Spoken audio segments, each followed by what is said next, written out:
Hey, what's up, guys? Gons here for the Face Like the Sun YouTube channel. We're trying this out. This is the first Face Like the Sun live stream event. I'm here with Anthony Patch. Uh, we'll see how this goes. A couple things before we dive in. First off, thanks for being here. Second, there is a chat box on the right side, hopefully, that you guys can see. And so definitely have your conversations in there. Also, I'm trying to manage several different things here. I'm trying to make sure the live stream is working, and I'm going to try to interact a little bit in the chat room and conduct the interview with Anthony. So I'm going to be busy. So if I don't see your chat stuff going on, don't worry about it. We're going to dedicate some time at the end of the interview here for your questions specifically. So save it till the end. And also, if you're missing this, it is going to be archived. So don't worry if you miss it. You have to go to the restroom or you have to, bow out for now. It's going to be posted as a regular video so you can check it out later. So, Anthony, how you doing, buddy? Welcome back. Yeah, good to talk with you again. It's been a while since early October, but it's always a pleasure to be on with you. You have a very informed mind, my friend. Oh, I appreciate that. I might be saying a little too much, but I want to dive right in because first off, those of you who, if this is your first video with Anthony Patch and talking about CERN and stuff like that, it might be a little overwhelming. So definitely go check out the archives of the Face Like the Sun YouTube channel. There's tons of videos, a whole playlist of CERN watch videos where I've been, kind of making videos about it for the past year or so. And Anthony's been looking at it for, a few decades. So his contribution is always really helpful. But in the promo video, I read an email that you sent to me, and basically you stated that gravity is not real or doesn't exist. And in my mind, I'm thinking, okay, it's got to be a semantics thing, right? Because obviously, we get something, we drop it, it falls, and we call it gravity. What can you elaborate on that? What did you mean by that? Well, I have to chuckle a little bit. It's kind of a tongue-in-cheek situation. CERN's been talking about their recent probable discovery of gravitons, pentaquarks. They think that they may have found a heavier than the Higgs boson God particle known as the graviton, which is really just a theoretical particle. So I extrapolate a little bit and play with that and say gravity doesn't really exist because you cannot prove that a graviton, the supposed particle that's both a wave and a particle that is associated or defines gravity. But to be even more specific in the definition, as I see it, you've heard me talk an awful lot about the electric universe, the model put forth by the Thunderbolts Project guys, scientists of multiple disciplines. And I adhere to this. The theory of the electric universe does away with the theory of gravity in the sense that if you were going to talk about gravity, you have to be talking about electromagnetic lines of force, electromagnetism in the universe, both on the macro scale and at the quantum level. So you can prove electromagnetic force. You can prove that there are charged particles and that there is plasma and that there are lines of magnetic force that are generated as particles are accelerated.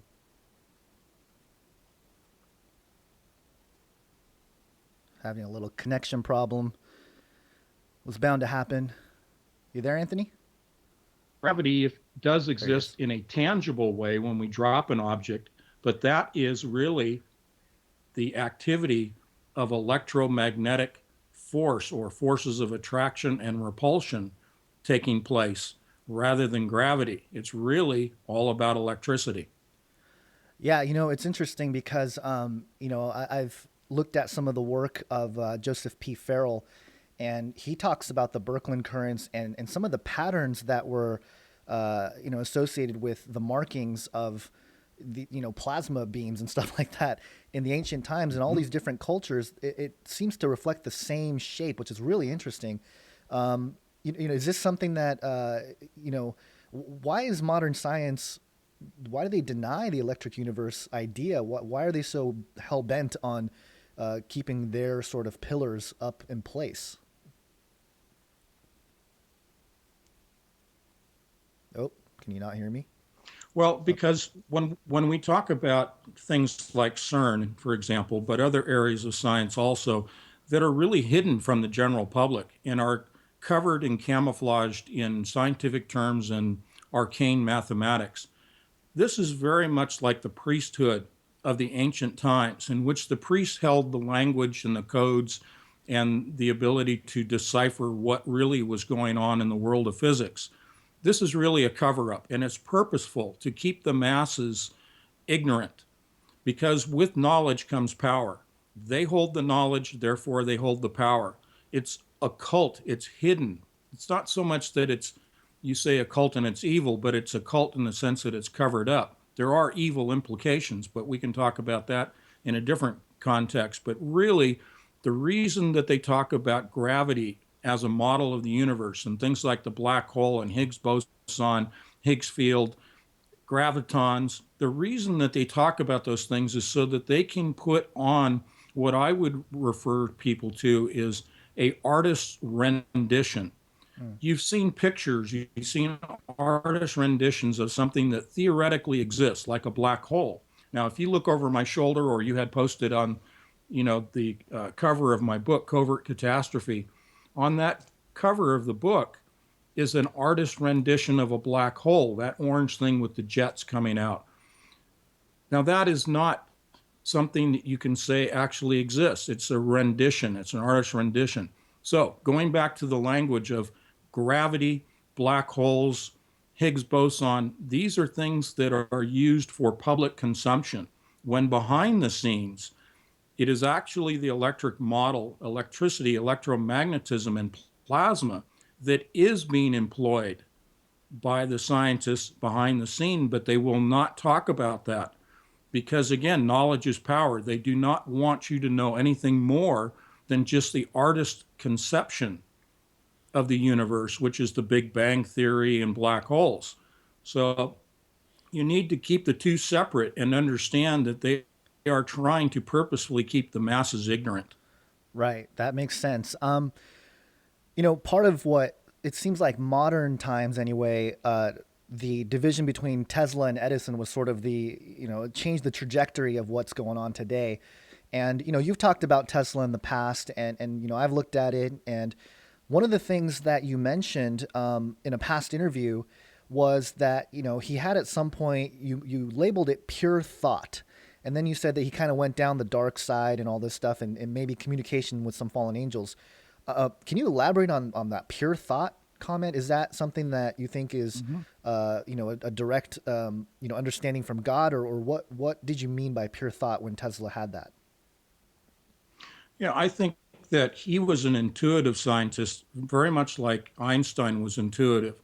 Both of them would think of their theories, their processes, their concepts, and then they would go to pen and paper, or they would go to the blackboard and work out their mathematical formulas, especially Einstein. Tesla was not so much involved in the mathematics as Einstein was, but they both were intuitive thinkers.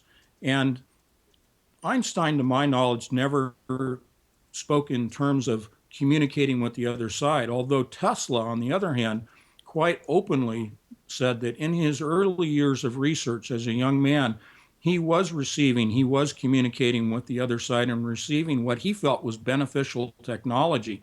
It was in the latter years of his research that he realized that who he was communicating with was the dark side, and he was being given things such like weapons technology. And he found that this was truly not going to benefit mankind. And this is what really almost drove him to the point of insanity, along with much of his technology being overtly stolen from him and suppressed. And as I've always said, CERN is Tesla. It is the manifestation in modern times of Tesla's technology that was hidden, that was stolen from him. Yeah, that's so crazy, and it seems pretty legit if you ask me. I mean, the mystery surrounding Tesla is always fascinating. But in terms of just landing with CERN here and talking about it specifically, this is a question that I always get asked, and I always go, maybe Anthony Patch can answer it better than I can. But over the last year, we looked at all the different events happening around the world. There were earthquakes and weird events. I mean, even just here today, there's like this crazy storm, and there was an earthquake this morning out here. not unusual, but at the same time, the speculation is always there. Now, that's on the physical plane. If we're talking about the spiritual levels, the different dimensions, things like that, can CERN affect that realm in terms of having it bleed into our realm, or some people asked about the Mandela effect, and one of the big things Mhm. this summer or last summer was this whole Berenstein or Berenstain Bears thing.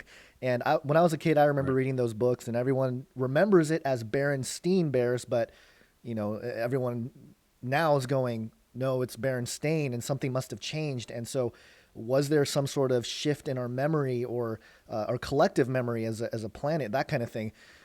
Can CERN affect that level of our thoughts and our minds and stuff like that, at least right now, before they're able to make their full, fulfill their complete agenda?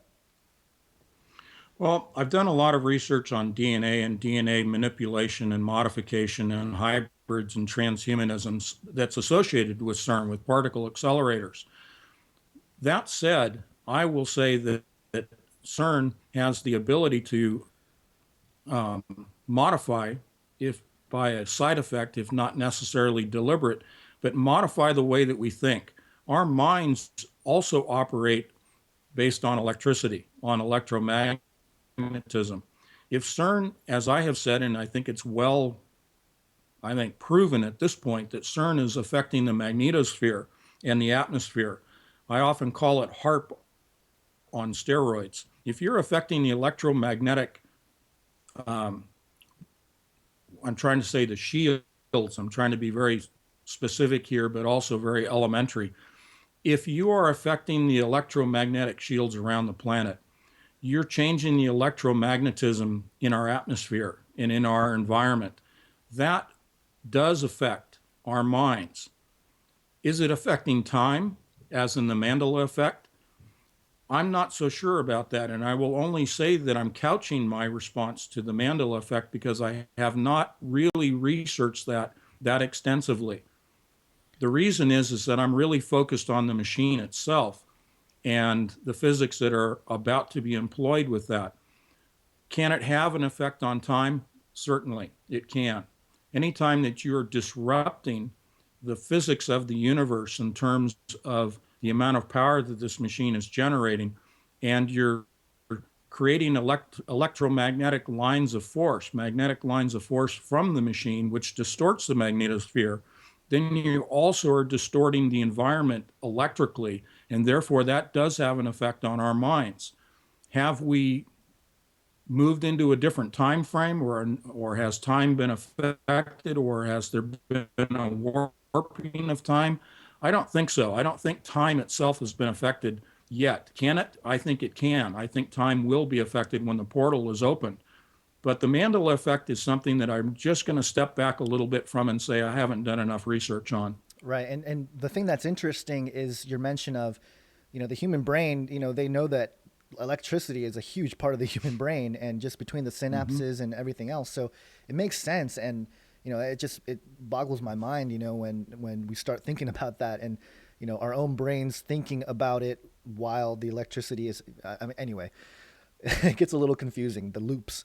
But well, let's couch the Mandela effect and all that, but let's go back into the past a little bit. And you've talked about this elsewhere, but I kind of want to dig into it in terms of how, in relationship with today, also. But you mentioned Kronos and the golden age that was.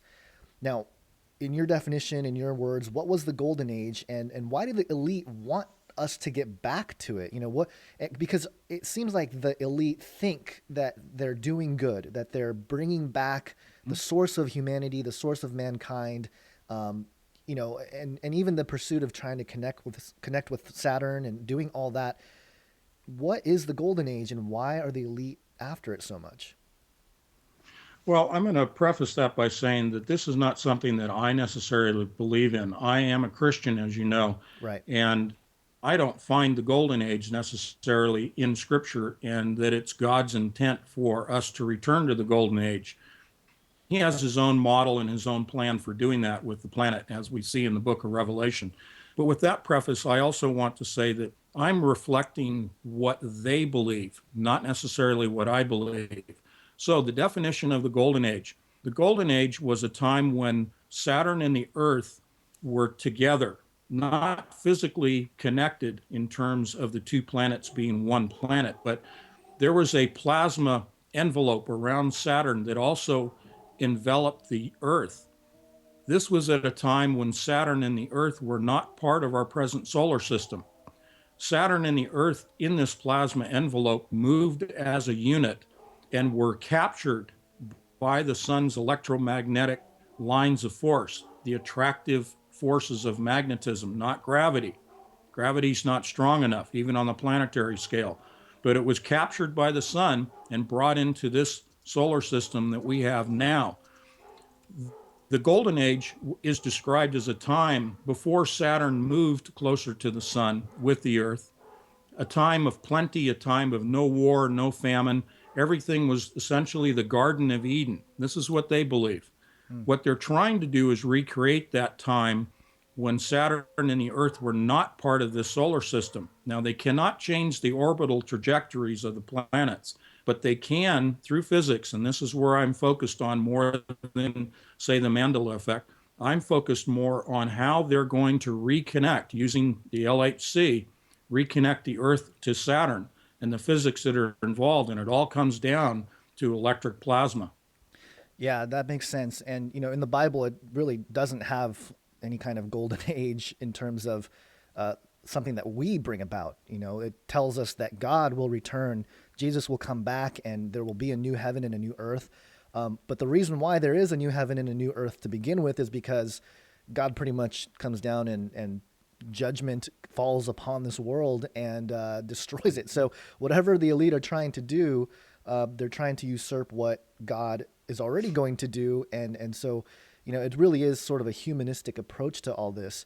But, one of the things, the reason why I wanted to bring it up, and it's kind of a rehash of some of the old things we talked about, is because, I do think that people confuse, and I'm glad you clarified, people confuse us as believing that same stuff that the elite believe. And that's not necessarily the case. And in this case, Right. it's not the case, where clearly we believe in Bible prophecy. We believe the word of God is the truth. And so, I get frustrated when people think that we're promoting this idea of Saturn worship and all this. That's not what we're doing. Right. We're No. saying this is what they believe. This is why they're doing what they're doing.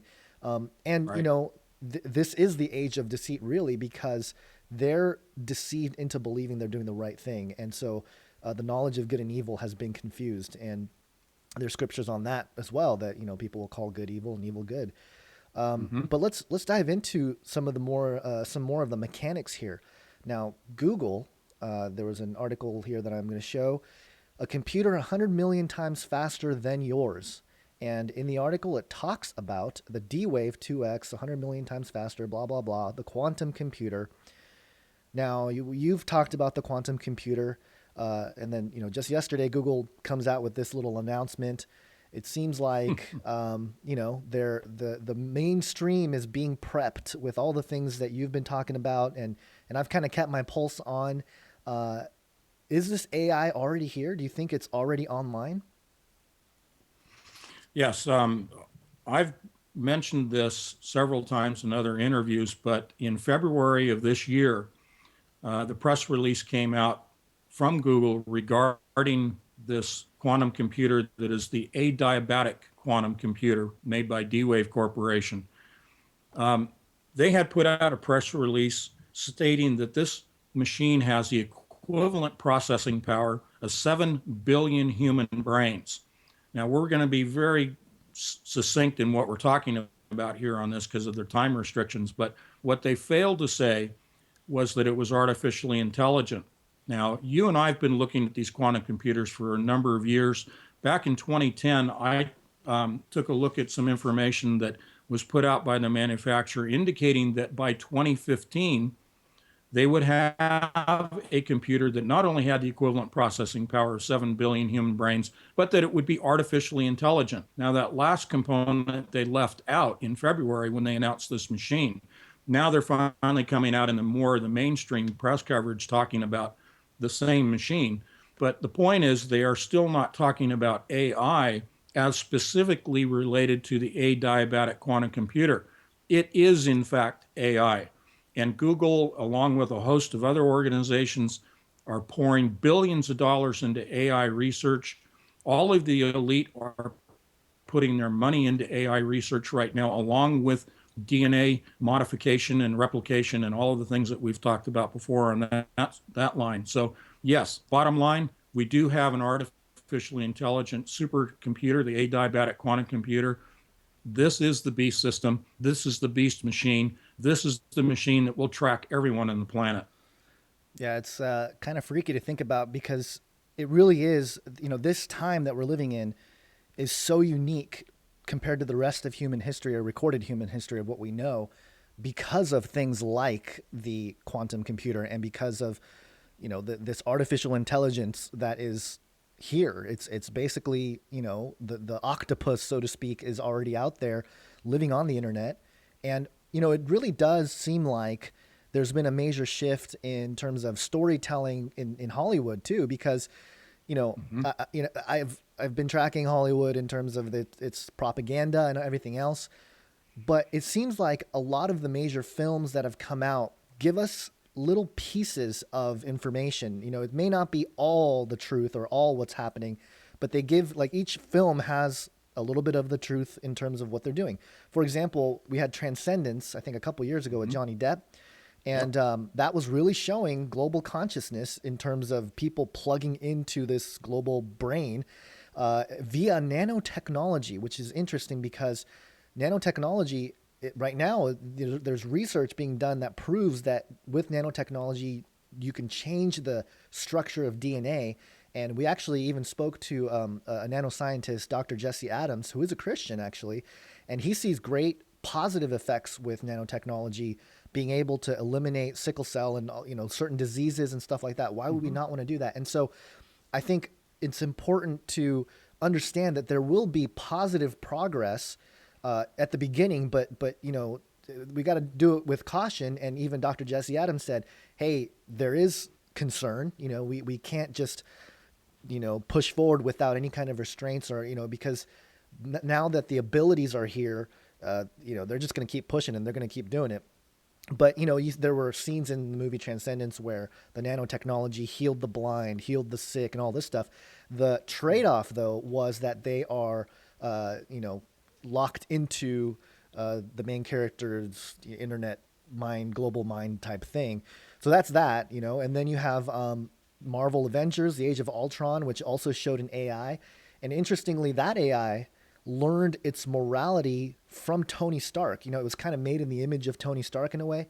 And eventually, with its own sort of thought process, it concluded that the solution to the problem that humanity was trying to fix, that Tony Stark was trying to fix, was the complete elimination of humanity, which is kind of interesting because, Right. it came to that, and so using our own morality, we are the problem. We are going to be eliminated. And there's biblical precedents for that as well in terms of in Revelation 13, the whole section about the mark of the beast, the image of the beast.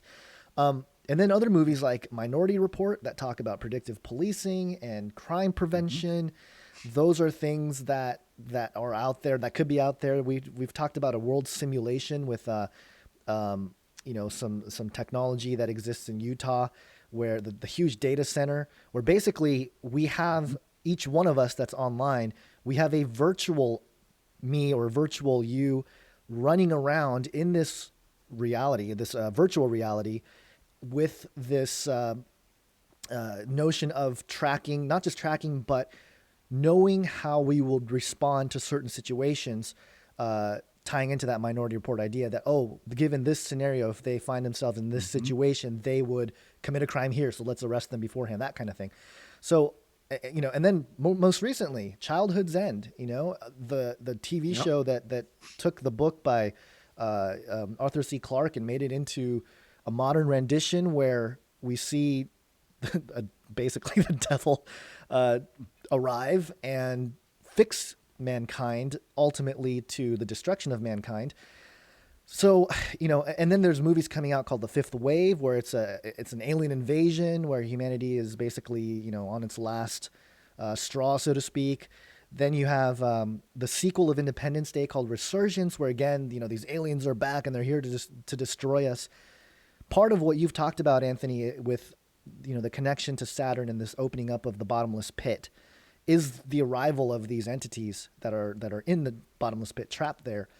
What's this going to look like? Is it going to be, oh my gosh, they're here to destroy us, or more of a childhood Zen kind of, hey, we're here and we're here to save us? What's your opinion on that? Well, in my first book, Covert Catastrophe, I present the fact that the powers that be believe that we are receiving our ancestors from the stars, that these are benevolent entities coming to solve all of the world's problems. That's basically the main thrust of the book. It is my belief that disclosure is imminent. It is my belief, from looking at all of the science, looking at the trends in science, looking at the players that are in science. I mean, this is what I do. This is my thing.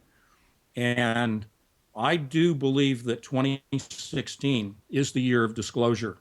Now, we just had a couple of days ago Hillary Clinton coming out saying that she's going to get to the bottom of UFOs. Right. Okay? Area 51, task force, all that nonsense. Well, she can do whatever she wants. But the point is, we are seeing this more of a acceptance in the mainstream through predictive programming in the media that you just described, which I stay away from. I stay away from the movies and television because I'm trying to just connect the dots in the pure science realm to see what is really going on. But the predictive programming is bubbling to the surface, the things that I've been reading about for years, and I've been talking about now for 2 years. Yeah, yeah. I made a video about the Hillary thing yesterday, and one of the things I mentioned in it was that either Hillary's just doing disclosure will be of supposedly these are that these are benevolent people, when in fact this is not the case. Yeah, absolutely. These are not benevolent entities that they're communicating with. Right. Yeah, I think there was a little dropout there. But I was just mentioning how, with Hillary, it's possible that either she's just doing this for political reasons and she's just trying to, get attention, or she's got some kind of green light to start, really pushing this agenda, which is interesting as well because, she's in the know. And a lot of people a lot of my friends are like, it's pointless to vote and all this stuff because Hillary is the next president. They've already chosen that. She's part of the Bilderberg, blah, blah, blah, all that stuff. We'll just have to see. But I wouldn't be surprised either way. And it does seem like they're trying to disclose slowly. And then also the Vatican angle that, that I brought up in the video as well, that they've been pushing this agenda for a while now too. So it does seem to be getting out there more and more.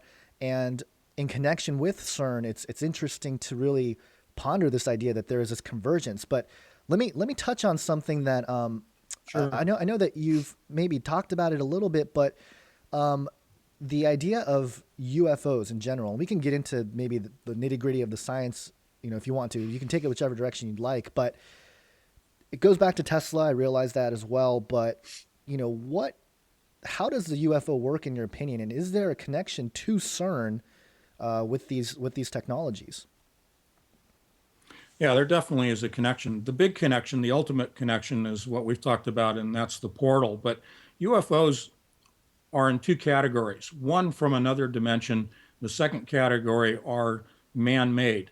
We have the advanced technologies from Tesla. We have the advanced technologies that Dr. Joseph Farrell has published many books about. This whole hidden area of science, even off-world, off-planet, actual spacecraft and space bases. And that's fine. I mean, he's very knowledgeable and has done his research and has helped me a lot in my research as well. We do communicate. But there are two groups of UFOs. There are the physical UFOs that exist both in our present dimension and also physical machines that operate in another dimension. So there are entities that are in both.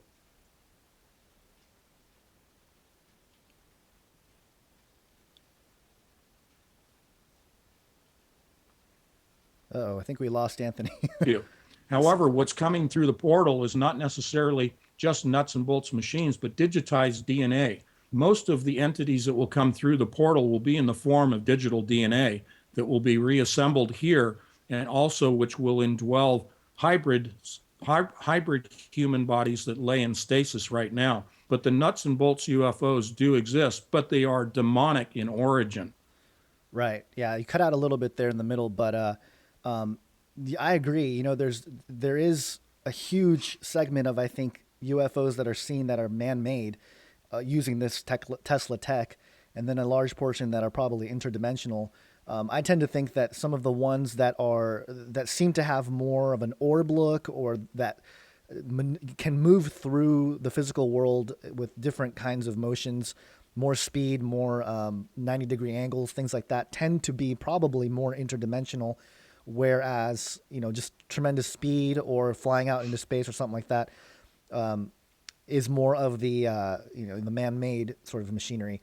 But Right. so when these things arrive, are they going to show up in the L.A. Marzulli style mile wide craft over all the great cities of the world? What's this? What's it going to look like? Is a huge portal going to open up in the sky, or what's the scenario here? Paint us what you think it's going to look like. Well, I think, well, maybe LA borrowed from my book. I don't know, but it's the whole idea of Independence Day with the big spaceship. Yeah, I use that in my book over the San Francisco Bay. I have a 5 mile wide spacecraft that the benevolent ancestors stepped from and all of that. But that's great for storytelling. The physics part of it, the portal that will be open, and all of the mechanisms that I've described in how that opening of the portal is actually achieved, yes, these will be energy. These will be digitized DNA writing in essentially plasmoids. The universe, whether you're talking about our dimension or any other dimension, contains electrical plasma.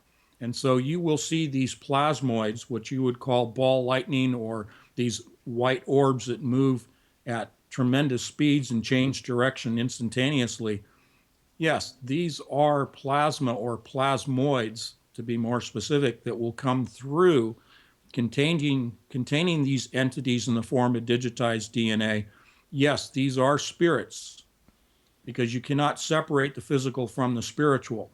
Both come through the portal at the same time.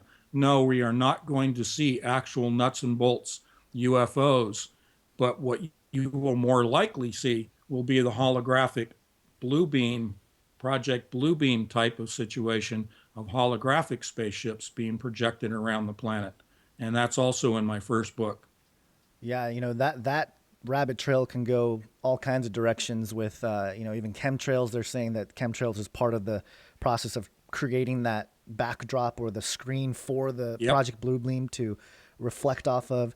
That's interesting, though. You're saying that because what I've heard a lot with Project Blue Beam is that it's a deception. It's a pure deception. It's all faked. Right. But you're saying that there's partial elements of it, the spiritual aspect, the digitized spirits, if you will, that part of it is real.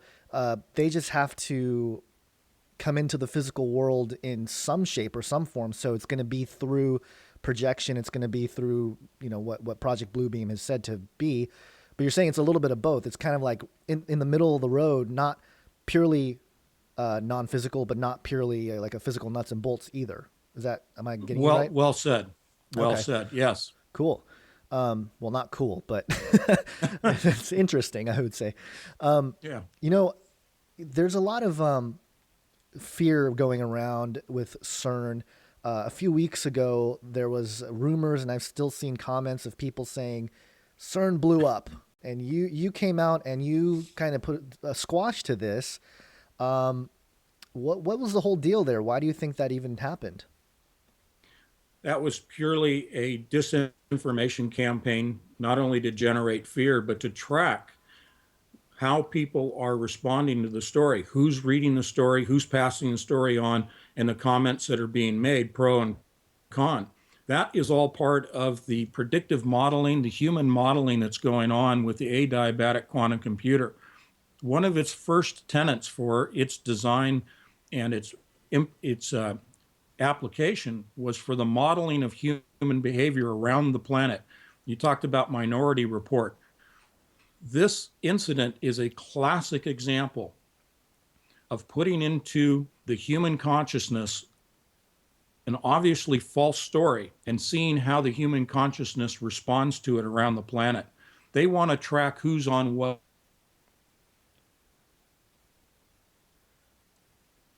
I think they got Anthony. He'll be back. Where is he? Experiments.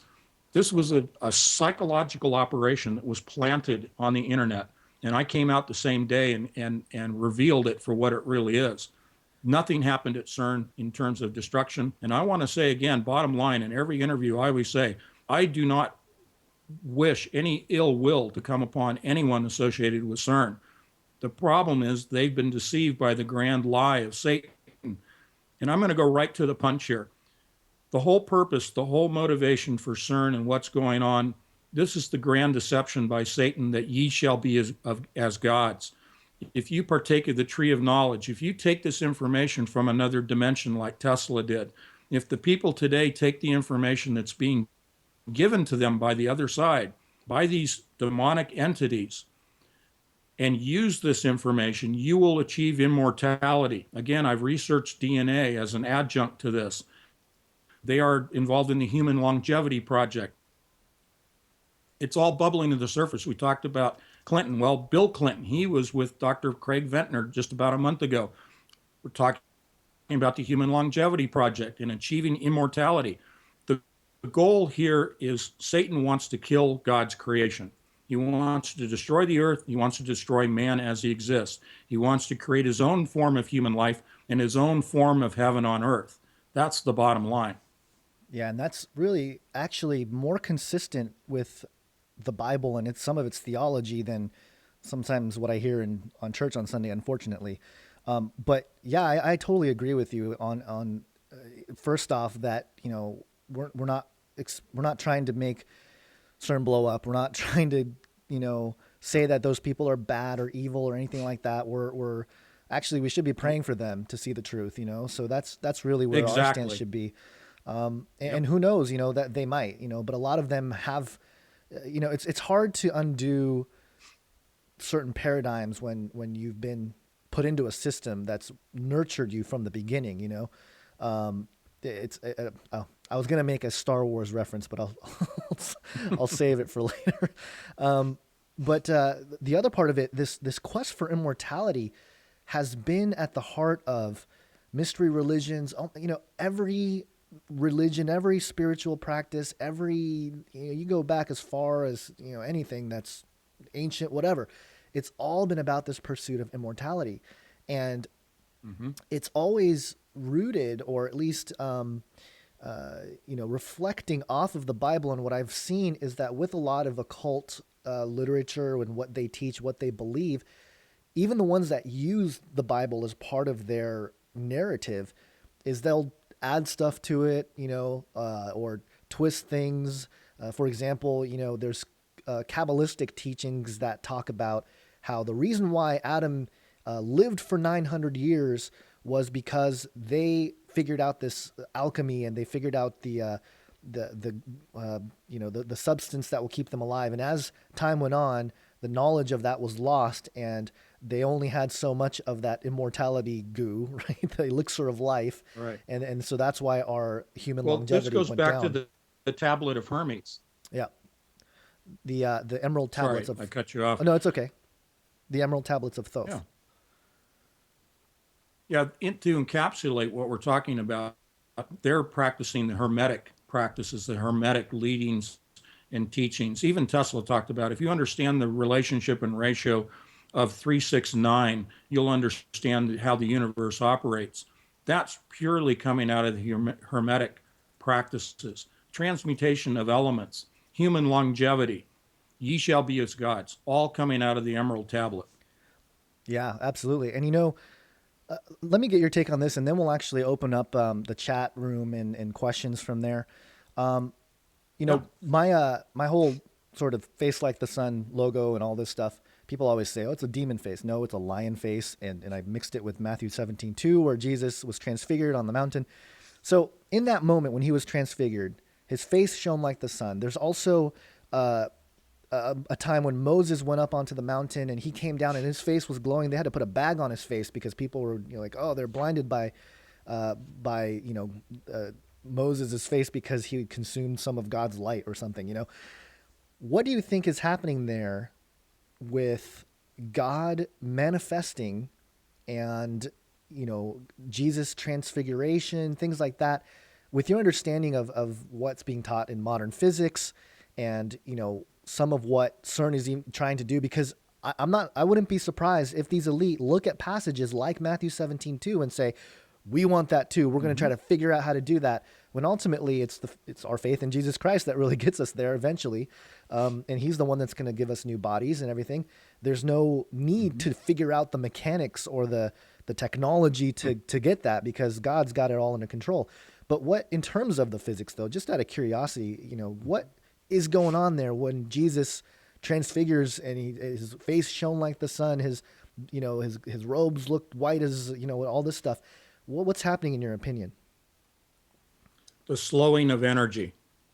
Wow. When we talk about the state of matter in the universe, we talk about energy, and matter only exists when it slows to a point where it becomes a particle. Oftentimes we hear about waves and particles, the duality, and in physics they talk about the symmetry. Now, a particle can also be a wave, and a wave can also be a particle in the theory of duality. The manifestation of Jesus Christ is his energy, his light, his wave of visible light in our frame of reference, slowing down to where he then takes on a physical form and becomes matter, becomes solid. So the wave becomes a particle. Jesus Christ is a particle. Oh, you're going to get in trouble for that one, Anthony. Thanks.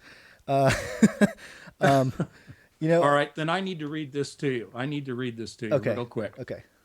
All right, it's from Psalm 2:4. He that sitteth in the heavens shall laugh. The Lord shall have them in derision. God's sense of humor. I love God's sense of humor. It's a dry sense of humor. So no, he's not going to strike me down with a bolt of lightning because I said that Jesus is a particle.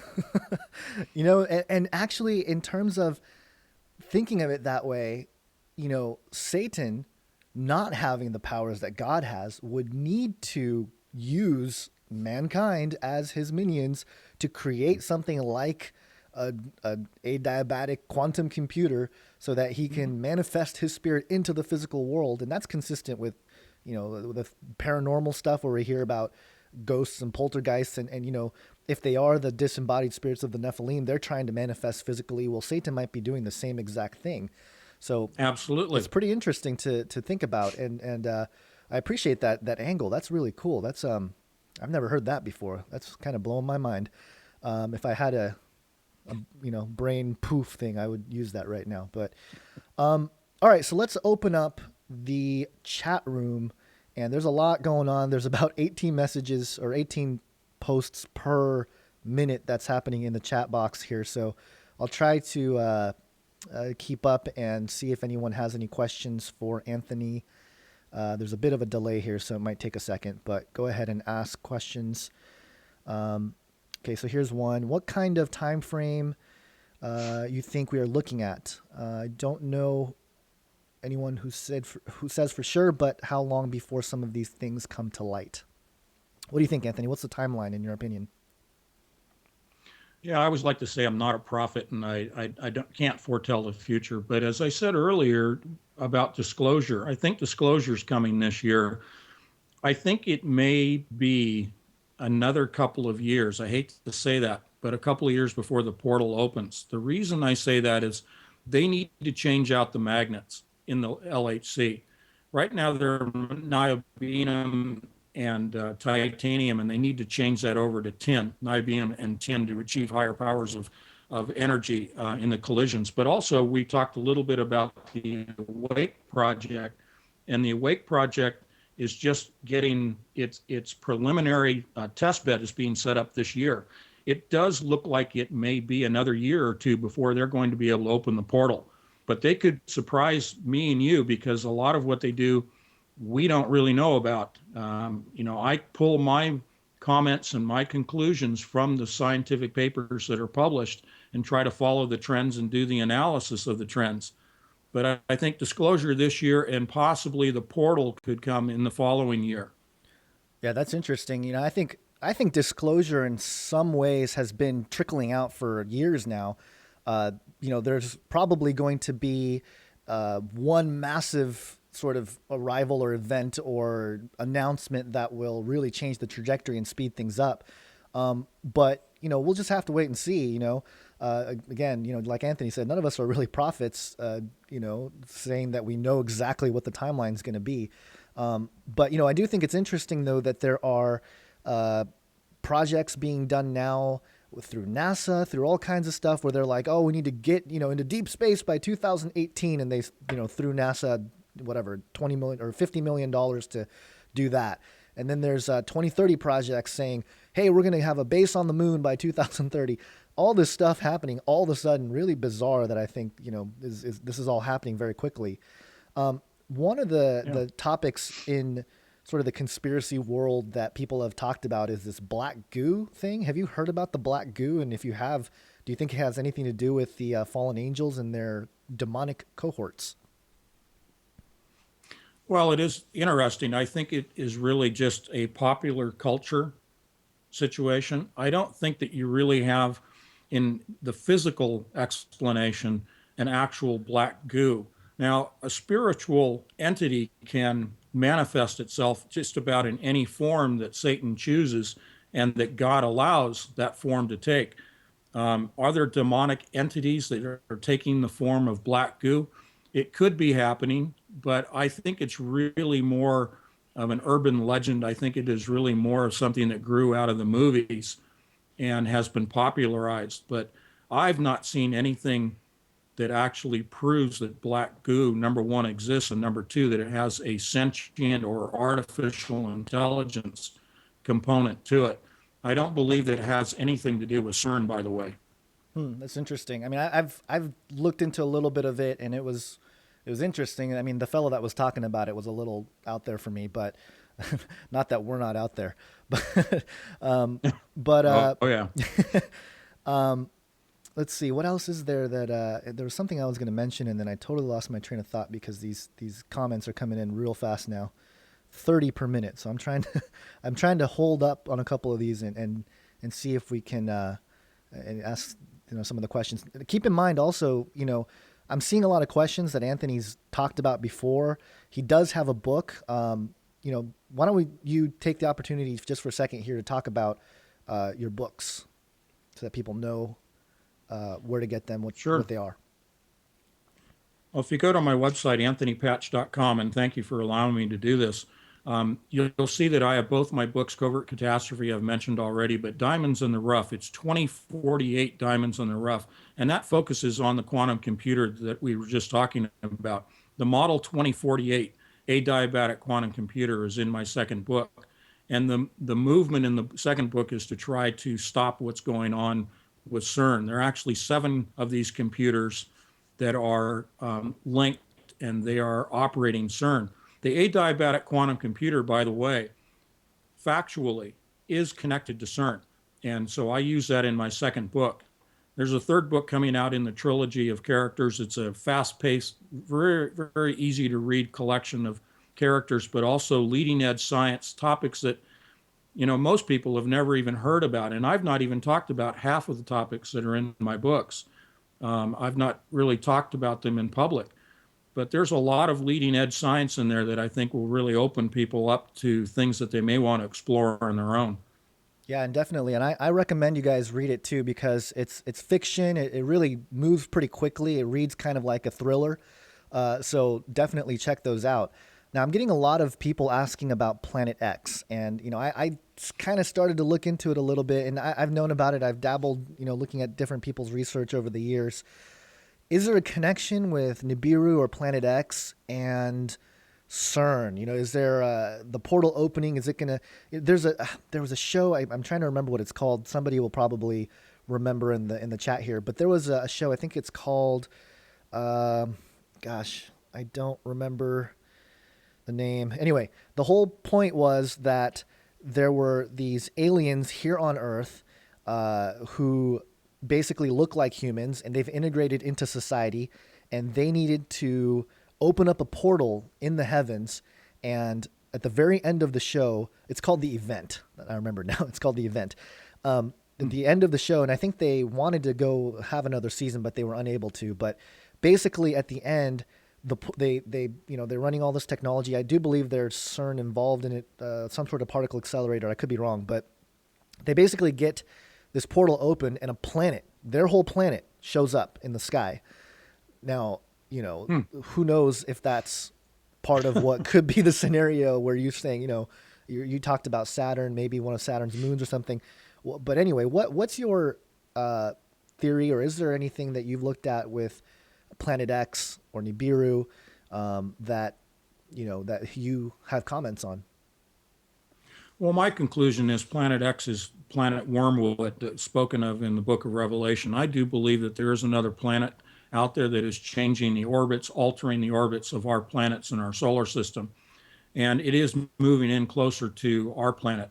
The Lucifer telescope, that project by the Vatican, is observing for that purpose. They're trying to track the approach of Planet X and trying to time when wormwood will actually affect the planet Earth. And we understand that, in Revelation, there are dire consequences to Planet X coming into our solar system and into close proximity with the Earth. It will happen. When, again, I'm not a prophet, but it is on the way. I do believe that it's a factual planet, that it does exist. Will CERN have some connection with that? It is conceivable, and I haven't said this before, but it is conceivable that just like their agenda to reconnect electrically with Saturn using the LHC, they also very well could be timing that electrical connection with Planet X. There's a lot of discussion that there are, again, the benevolent ancestors from the stars that are inhabiting Planet X and that they're coming here to solve all the world's problems. It could be that they're in communication with those entities intradimensionally, but more specifically in the physics, that they intend to reconnect electrically with Planet X when it approaches. Perhaps their thought is that they're able to change God's plans of destruction because of wormwood and slow or change the trajectory of wormwood or Planet X. It's hard to say. Yeah, there's so much there. It's hard to really come to any conclusions because we're kind of stacking speculative research on top of speculative research, because you have mainstream telling us, oh, there's no Planet X, in so many words. At the same time, they've announced that there is a 10th planet out there. I think like 20 years ago or something, They said that there is a 10th planet. They just, kind of backed away from it, and it's not as public as I think it should be or it could be. But, I do think that it's important for us to sort of keep our finger on the pulse with this kind of stuff and assess what some of the public politicians, those people are the elite, say, or the mouthpiece of the elite, because they do speak in code. They do tell us what's going to happen in so many ways. And that's part of what, mainstream entertainment is doing, is because, in the occult world, in the elite world, they believe that if they tell you what they're going to do, then they're free from any kind of consequence, which is ridiculous. But, that's a whole nother thing. Let's see. Anthony, I'm just seeing one here. Do you think stars could actually be angels? No, I don't associate stars with angels. Angels are the servants of God. And in fact, they are a lower form of spiritual entity than human beings. Angels are there as servants of mankind and of God. But no, I don't believe that they manifest physically as stars in the universe. That's an interesting question, but I've never thought of it that way.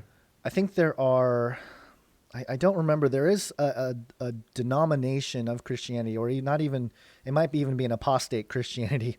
Somebody in the chat might know. It could be, it might be I don't want to mention it if I don't know, but I think they do believe that stars are sort of like that each human soul has an assigned star and that sort of thing. And it's actually, Helena Blavatsky, of all people, the very occult personality who wrote the Secret Doctrine, volumes 1 and 2 and all this. She talked about that. She talked about how the stars are basically these entities, and that's a very new age concept. Yeah. Let's see. What about NASA? Do you trust NASA, and do you believe in the structure of the solar system? No, never a straight answer. Yeah. No, I don't. I don't believe what NASA's a propaganda machine. Much like CERN has their own public relations department that puts out propaganda. No, I don't believe anything really that comes out. I mean, NASA talks about things in terms of the gravity model of the universe to make a very short answer. And anytime someone, whether it's a scientist from CERN, from Berkeley, from Stanford, from NASA, it doesn't matter, if they're talking and using terms like black holes and dark matter and the Higgs boson, I don't believe anything that they're saying. It's all a cover story. No, NASA is really just full of themselves. You know, that's funny. Nobody. It's funny because it's nobody trusts them anymore. It's kind of Nope. getting out of control in terms of like I don't know anybody that trusts NASA. In fact, I was at the gym the other day and I was playing basketball with this guy who had a NASA shirt on.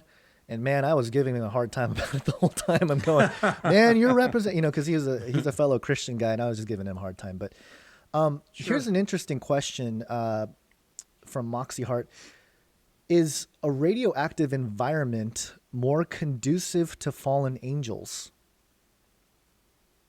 Yes. That's interesting. I Can you think elaborate?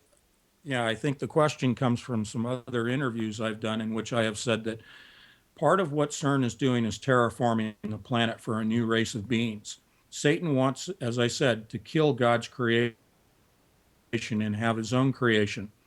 The entities, be they transhuman, be they hybrids, spiritual entities taking on another form like black goo or whoever, whatever, the reason that Fukushima is not being mitigated is to allow the levels of radiation to continue to increase so that it, one, kills off mankind, God's creation, and two, so it's more conducive to a new race of beings that's being created by Satan.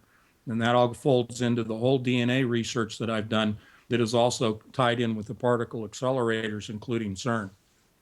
That's really interesting. I had never considered that angle of it. That's really fascinating. Does let's see. Well, this is something that I get asked a lot as well about CERN. I think you've answered it before, but does Satan really need man to open a portal for beings to come through? Can't he do it himself, as he did for the last 6,000 years? And Mm-hmm. I think there's a good answer for it. But go ahead. Well, it's according to what God allows, and that's not a cop out. This is all according to God's plan, and it's his plan for salvation, number one. And if people choose not to go with God and go with Christ, then it will be his plan and his mechanism for judgment of man. Satan only is allowed to do what God allows him to do. Does Satan need the technology to open the portal? Yes. At this point in time, he does. In the ancient times, the ability to communicate with other dimensions, to open dimensional portals on a small scale, was done through spiritual means. We have lost that ability. I shouldn't say you and I, but mankind essentially that wants to do that has lost the spiritual ability and now is dependent upon technological mechanisms to open a portal. Now, small portals do exist. They still can be opened individually on a spiritual level, but the massive portal that we're talking about, what I call the freeway of entities coming into this realm, has to be done through technology because it cannot be achieved spiritually.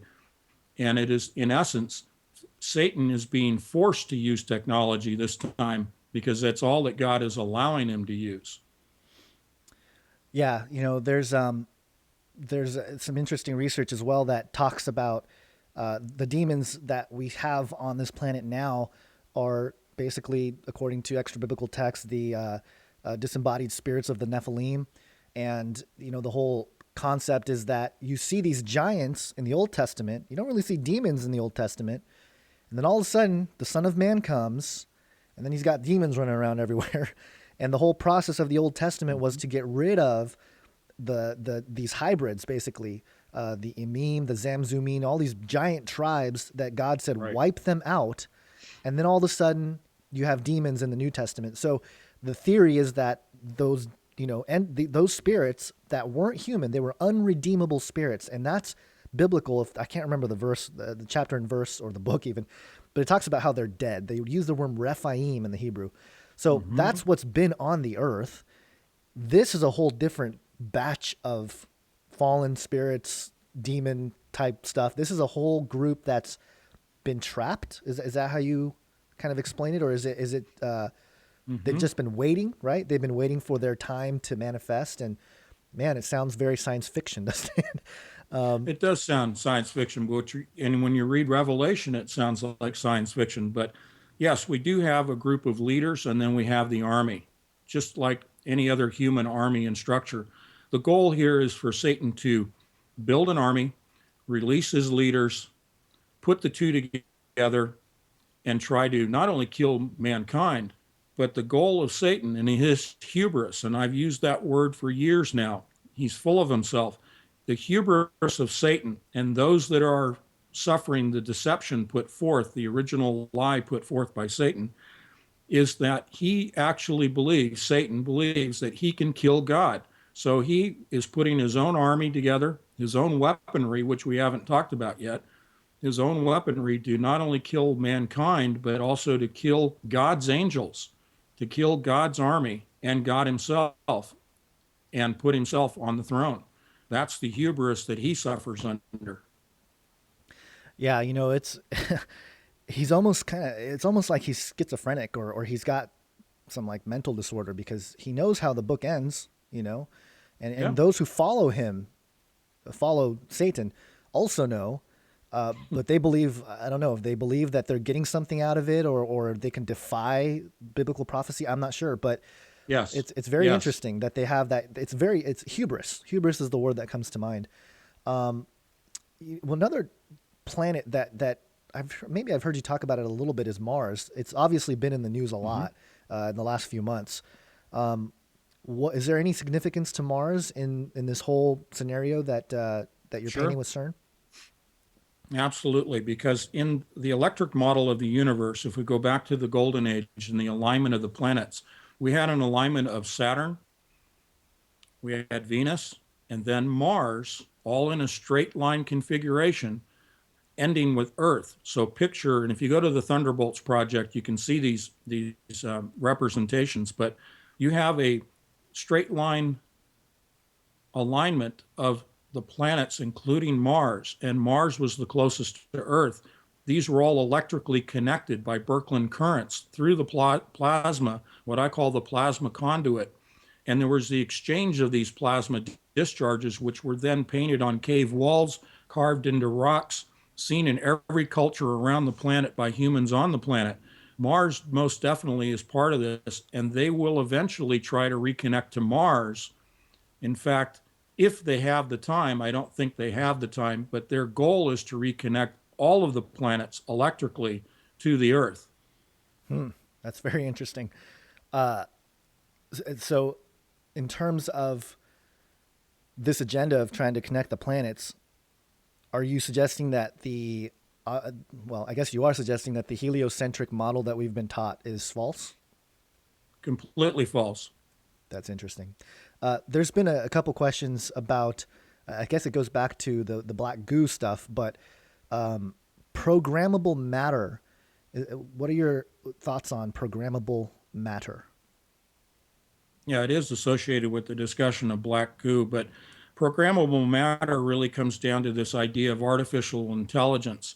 If we look at the ability for artificial DNA to be constructed from the four building block amino acids and create any biological life form you want, you can also create a mind artificially, artificial synapses, if you will, an artificial brain. So you move beyond this merging of man and machine from transhumanism, which is only a bridging of the gap process, Right. to the actual construction of. But yes, you can have artificially intelligent substances, what I would consider to be new biological entities or creations. And this is already being done, that biological creations that have never existed are already being made. And this isn't just coming from me. This comes from the scientific journals that I read, in which they are promoting the creation and have achieved the creation of new biologicals. So yes, that merges with artificial intelligence and sentience. Yeah, and I talked about this in Age of Deceit too, which was the golem. And the golem was always this idea that you would take, basically, you play God. You would take clay or take any kind of substance, form the body, and then with rituals, interestingly enough, with according to Kabbalistic traditions and certain sects of Judaism, you mark the forehead or the hand to bring it to life. It's very interesting. But also, what you talked about with programmable matter in terms of life.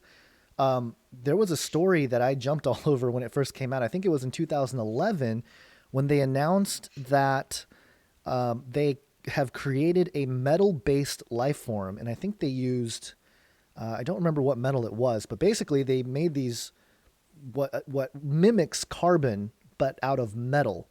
And so that kind of blew my mind. Like, oh, if they're creating metal-based life forms, what are they going to look like, and how are they going to, they would be pretty intense, a lot stronger. Well, that's where back in, I think it was January of 2012, I did an interview in which I first announced the third strand of DNA. The third strand of DNA was actually a nano-thin coating of silicon that created a third strand of DNA that merged with normal human DNA, creating a third strand DNA that would create hybrids. Now that's all factual, and that is what I think you're referring to there, is the utilization of gold in DNA. And the purpose of the gold is for increasing the surface area of the silicon so that it can readily accept the imparting of digital programming into that third strand, thereby controlling whatever life form you're creating with that DNA. The third strand takes the digital information and creates that entity's mind, and then through the control mechanism of a machine, of the adiabatic quantum computer specifically, you can control that DNA and thus control the mind of that entity, of that creation. Yeah, absolutely. It's been an alchemical goal forever. It's nothing new. They have the technology to do it now, which is why we're hearing about it, and it's progressing so quickly. Just a few more questions. Nuclear physics, blowing stuff up, basically. That form of science, they've been, processing, they've been trying to create weapons. They have created weapons that can disturb, I would say that nuclear weapons detonated at a certain level can even manipulate time and space and at least kind of mess with it in terms of, its energy burst. How is that related to or different from what CERN's doing with the Large Hadron Collider? Well, at CERN, they have created with the LHC what I've talked about a lot are strangelets. Lately, that's been given the name pentaquarks. Now, this is a explosive material. There are three main characteristics to strangelets, but one of them is that it is the most powerful explosive in the known universe. This makes nuclear fission, nuclear warheads, look like firecrackers in comparison. This is the stuff that creates stars. Wow.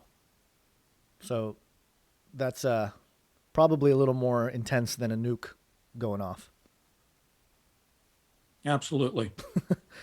Now, what about, I've heard rumors about how they've planned, and I think this was actually called Project Lucifer as well, where they wanted to nuke, I think it was either Jupiter, it might have been Saturn as well, to create, turn it into a sun, a second sun type thing.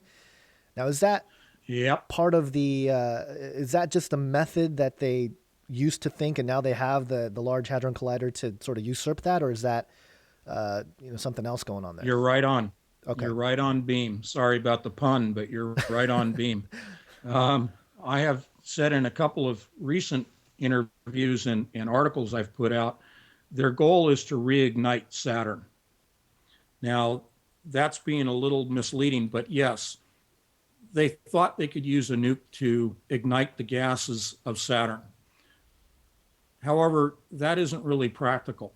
What they can use, however, is the electrical conduit that I spoke of. And when we talk about igniting Saturn, what I'm really talking about here is that creation, that recreation of a plasma envelope, an energized plasma envelope around Saturn that existed during, in their theory, in their belief system, existed during the Golden Age of Kronos, Kronos being Saturn. Saturn was what was used to tell time during the Golden Age. So it is considered Kronos, not the sun, not heliocentric. So their goal is to ignite those gases so they can create an energized plasma field around Saturn. They also want to do the same thing around Earth with this terraforming that I've been talking about for this new race of beings. They are trying to recreate in a plasma way the environment that existed when the Earth was part of the Saturn plasma envelope that enveloped both planets at the same time. You can't do it with a nuke. It's not necessary and it's not practical. You have to do it electrically. That makes sense. You know, a nuke on the surface of like Jupiter is like a, you know, like a little rock in a bucket. It's not going to do anything, you know. Yeah. But No. electrically, you can do things exponentially, and I'm sure that's kind of what they were figuring out. Exactly. We're coming down to the end here. We're kind of running out of time. Again, let me know if you guys like this format or if you don't, or, you know, this is trying something a little different here for the Face Like the Sun YouTube channel. One last question that I had, and it kind of relates to everything that we've talked about, but, you know, bringing it back down to the Bible and our spirituality. What do you think happens at the, if you want to call it the quantum levels, whatever the, you know, fabric of our reality, with prayer? Now, prayer, in essence, is just a thought, right? We're kind of thinking, we have that direct connection to God through Jesus Christ. Now, in terms of particle physics in your work, similar to the question I had earlier about Jesus' transfiguration, what's happening at the particle or wave level, however you define that, when we pray? If Jesus is a particle, then prayer is quantum entanglement of particles. And I like to say that I have a continuous conversation with him in prayer throughout the day and even when I'm sleeping. And I think most Christians that are dedicated to a life with Christ and being Christ-centric, and I'm nobody special. I'm just a witness, just a tool, just a servant of his. I'm just doing what he's leading me to. None of this is about me. But when I pray with him, it's quantum entanglement. If he's a particle and I'm a particle, we have two particles that are quantumly entangled. That means we can communicate faster than light across distances that are irrelevant. And that is the straight definition coming out of quantum physics of quantum entanglement. So if we need to put it in that frame that we can understand, we are quantum entangled with Jesus Christ when we pray. Whew. That is a brain blow up line. Well, I appreciate you, Anthony, with all the work you're doing. Keep it up. Again, for those of you who just popped in to the chat or whatever, the video is going to be posted in its entirety as soon as it's over and as soon as it processes and everything else. So make sure to go back and watch it if you missed anything.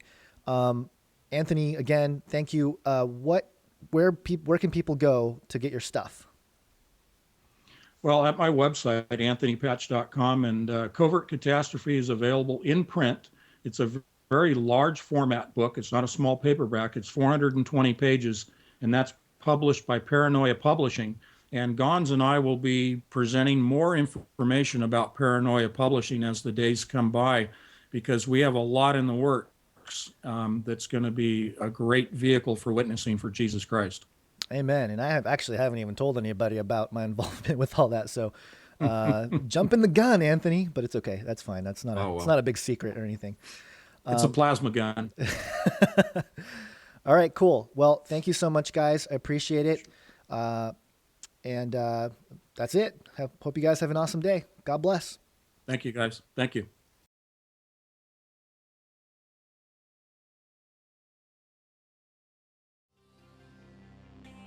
Thanks for watching my video. Please share it with friends, family, and whoever else you think might benefit from this information. And if you haven't already, please subscribe to the Face Like the Sun YouTube channel and dig around the archives. I have hundreds of videos covering topics ranging from angels, aliens, and the Antichrist to global conspiracies of the New World Order, eugenics, genetics, Genesis 6, the Nephilim, transhumanism, and much, much more. And don't forget to check out my full-length documentaries, Age of Deceit, Fallen Angels, and the New World Order, and Age of Deceit 2, Alchemy, and the Rise of the Beast Image, all of which you can watch for free right here on the Face Like the Sun YouTube channel. And if you want even more content, check out canarycryradio.com, our podcast where we investigate similar issues and interview all kinds of experts on several different topics. In fact, we just finished episode 100, which is 7 hours long, where we interview 26 people in one podcast episode. You can find the podcast at canarycryradio.com or go subscribe to the Canary Cry Radio YouTube channel. Again, thanks for watching and have an awesome day. God bless.